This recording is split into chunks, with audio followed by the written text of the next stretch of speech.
Hello, Mumbai પોલીસમાંથી બોલું છું. તમારી વિરુદ્ધ નોટિસ આવી છે. જ્યારે અચાનકથી આવો ફોન આવે તો માણસ ગભરાઈ જાય. વડોદરાના ધારાસભ્ય સાથે પણ કંઈક એવું જ થયું.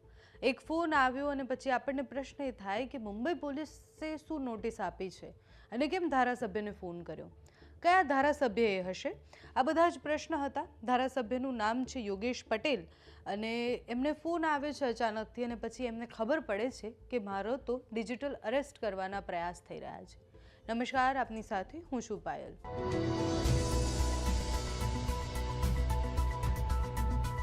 ગુજરાત હોય કે પછી દેશ હોય, દિવસે ને દિવસે સાયબર ક્રાઇમની ઘટનાઓ એ વધતી જઈ રહી છે.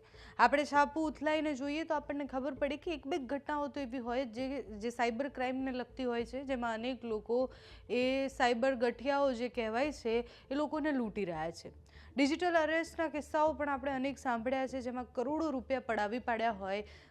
પુરુષ અને મહિલા સાથે બહુ જ ખરાબ રીતના વર્તન એ ડિજિટલ અરેસ્ટમાં થયું હોય અને એની સામે સાયબર ફ્રોડ અને બધા જ ગુના નોંધાયા પછી પણ કાર્યવાહીઓ શું થાય એ પ્રશ્ન રહેતા હોય છે.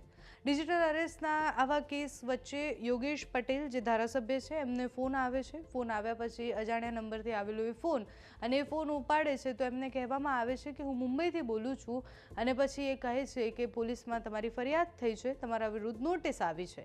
ધારાસભ્યને અચાનકથી એ શંકા જાય છે કે આ તો કોઈક બીજું જ માણસ છે અને ખોટી રીતના મારી સાથે વાત કરવા માંગે છે. તો પછી ધારાસભ્ય પણ એવું કહી દે છે કે તું જે સ્કૂલમાં ભણ્યો છે ત્યાંનો હું ટીચર હતો. એના પછી યોગેશભાઈ તાત્કાલિક એ વડોદરા શહેર પોલીસ કમિશનરને પોતાની આ વાત રજૂ કરે છે. ધારાસભ્ય નાયબ મુખ્યમંત્રી હર્ષ સંઘવીને ફોન કરીને પણ આખી ઘટના કહે છે અને કહે છે કે આમાં ઊંડામાં ઊંડી તપાસ થવી જોઈએ.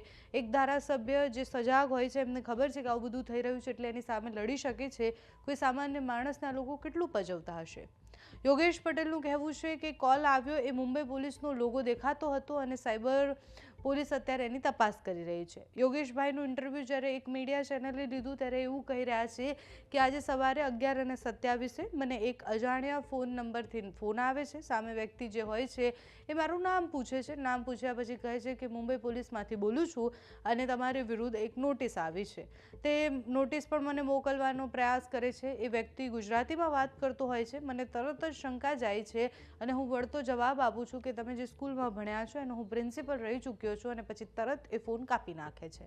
હવે યોગેશભાઈ સાથે કોઈએ મજાક કર્યો કે પછી ખરેખર આવી રીતના એમને ડિજિટલ અરેસ્ટ કરવાના પ્રયાસ કર્યા છે એ પણ મોટો પ્રશ્ન છે. અત્યારે તો એમણે એક બીજી ચિંતા પણ વ્યક્ત કરી છે. આખી ઘટના બન્યા પછી એમનું એવું કહેવું છે કે જે રીતના લારીઓમાં પણ અને તમે કોઈ પણ દુકાને જાઓ ત્યાં સિમ કાર્ડ વેચાય છે એ ખૂબ ખોટી બાબત છે. એની સામે રોક લગાવવાની જરૂર છે, કારણ કે તમે સિમ કાર્ડ લેવા જાઓ ત્યારે તમારા એકાઉન્ટની ડિટેલથી લઈને તમારી બધી જ ડિટેલ ત્યાં તમે આપો છો અને કોઈ પણ સિમ કાર્ડ લઈ લે છે અને પછી આ રીતના કામ કરે છે અને આપણી જે ડિટેલ્સ હોય છે એ પણ કઢાવી શકે છે.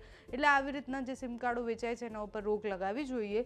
ધારાસભ્યએ અત્યારે ગૃહમંત્રી સુધી રજૂઆત તો કરી દીધી છે. આગળ જતાં પોલીસ, સાયબર પોલીસ આમાં શું કાર્યવાહી કરે છે એ જોવાનું રહ્યું. તમારું આખા વિષયને લઈને શું માનવું છે અમને કમેન્ટ્સમાં જણાવજો. અત્યારે આ વિડીયોમાં બસ આટલું. જો તમે અમને યુટ્યુબ પર જોઈ રહ્યા હોય તો સબસ્ક્રાઇબ કરજો, ફેસબુક પર જોઈ રહ્યા હોય તો ફોલો કરજો, અમારા આ વિડીયોને લાઇક અને શેર કરજો.